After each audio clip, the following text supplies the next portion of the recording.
Okay, guys. So I'm back. I'm doing this one from home, from my stepdaughter's room. So that's why the little weird thing in the background. But what we're going to talk about in this lesson is immigration and urbanization. So immigration, we're going to focus on three or four major groups that are going to immigrate to the country in the 1800s and right on the cusp of 1900, and that is the Irish, which were the first to come over in the early to mid 1800s. They're going to come largely because of a potato famine in Ireland.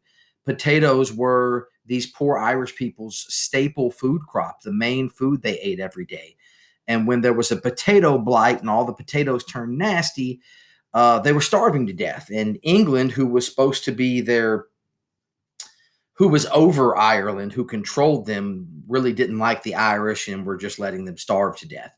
And so they're going to come by the hundreds of thousands to America via New York City. And they're going to be a group that is discriminated against, mainly because they were Catholic Christians. And remember, in our country, most Christians at this time were Protestant Christians.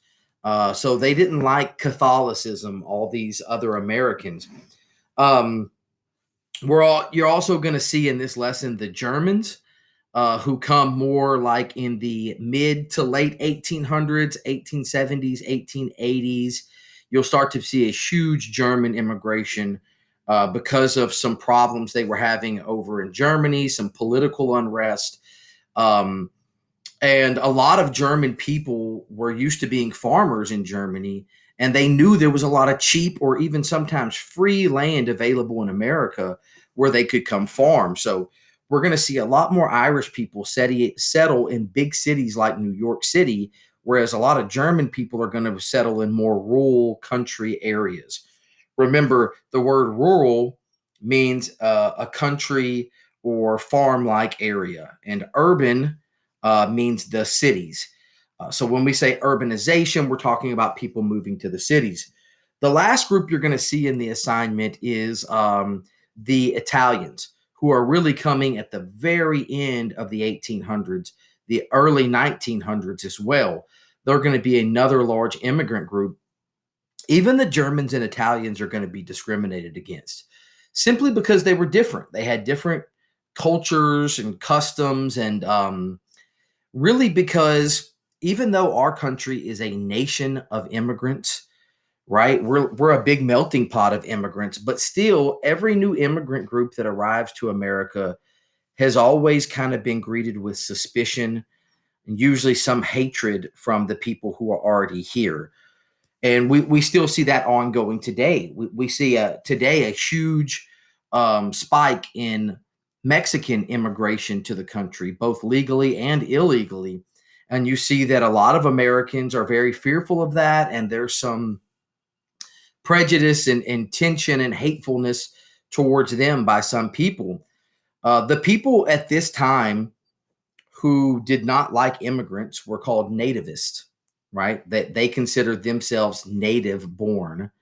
Um, and they did not like new coming immigrants. They felt like these new coming immigrants stole their jobs by working cheaper. They felt like immigrants, especially the Irish, were dirty people who couldn't be trusted. They were drunks and thieves, and they just had a really bad image of the Irish. To some extent, we're going to see prejudice also against the Chinese, who we said came to California during the gold rush.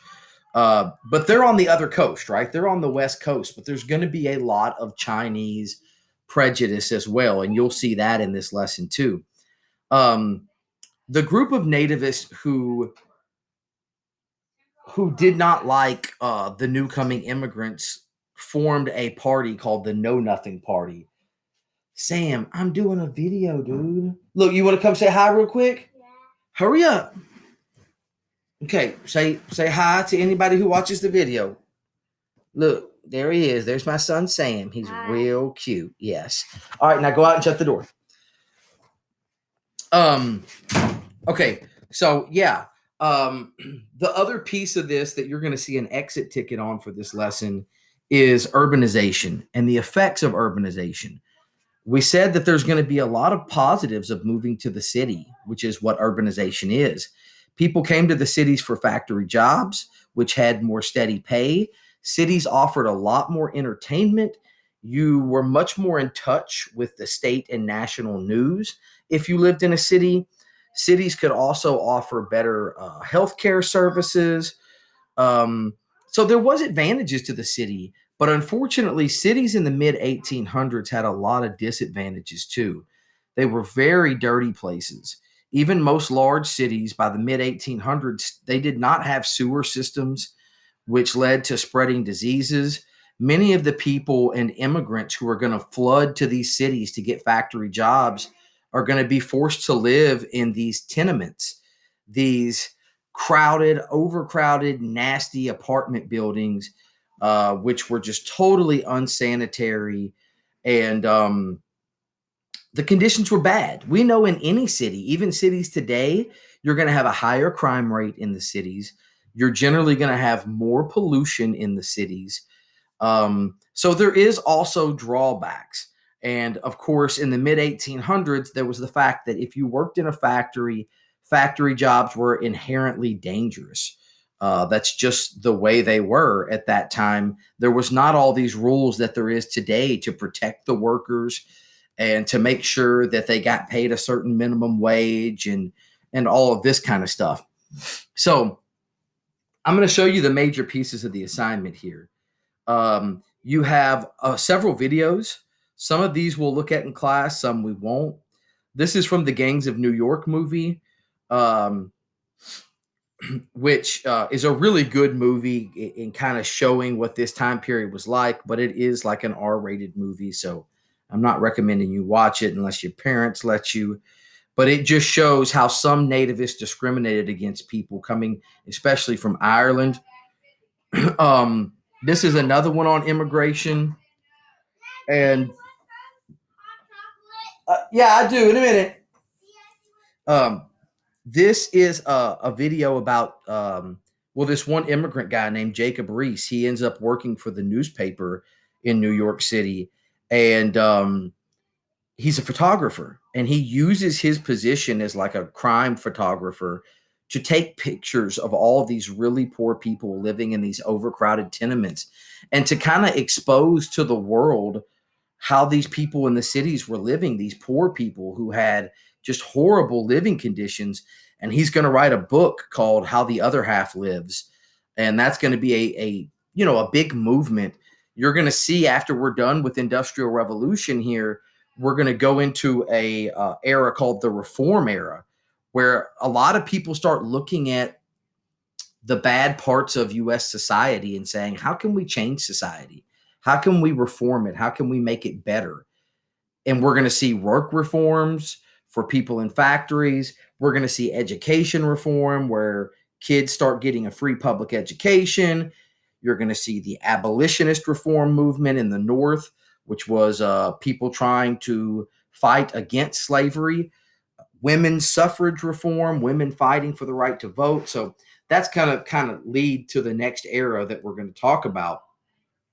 And then this little short video clip just shows you how a little village, say in the US or England, could turn into an overcrowded city over time and what that looked like. So, the pieces of the assignment you actually have to do, the focus is going to start off with these political cartoons. And your job is to analyze these political cartoons. And then there's a question below each political cartoon.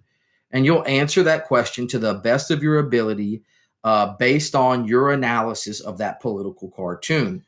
As I always say, keep in mind that with each political cartoon, the artist always has a political message. They're always saying something. And usually, political cartoons are very, very biased. They're trying to make a point about something they feel is politically wrong or make fun of somebody, to criticize somebody. That is the main point of political cartoons. So you're kind of looking at these and saying, what is the artist's message in these political cartoons? What is their political bias? Who are they trying to criticize? And we'll discuss those focus political cartoons in class. The main part of the assignment is the one that says immigration DBQ. And don't worry, it's not like a Monso DBQ. This is something that I made. It's pretty short, but it takes you through some important stuff. It gives you an overview. It talks specifically about the Irish.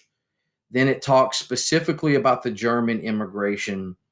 This is a really interesting document put out by the Know Nothing Party, who hated Irish immigrants.